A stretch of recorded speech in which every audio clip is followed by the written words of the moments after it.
اسلامی سال کا پہلا مہینہ ہے، اور اس مقدس مہینے کو شہر اللہ، اللہ پاک کا مہینہ بھی کہتے ہیں، یہ بھی یاد رکھیے گا۔ اور اس کا یہ نام حدیث پاک میں ارشاد ہوا۔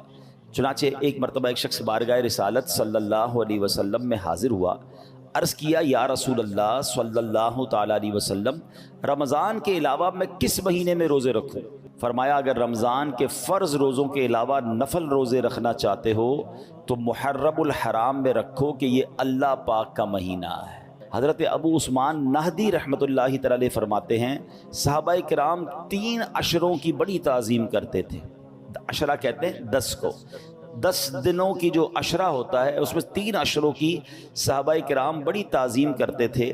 نمبر 1 ماہ رمضان کا آخری عشرہ، جو ہم ماشاءاللہ لوگ اعتکاف بھی کرتے ہیں، جس میں لیلۃ القدر بھی ہے۔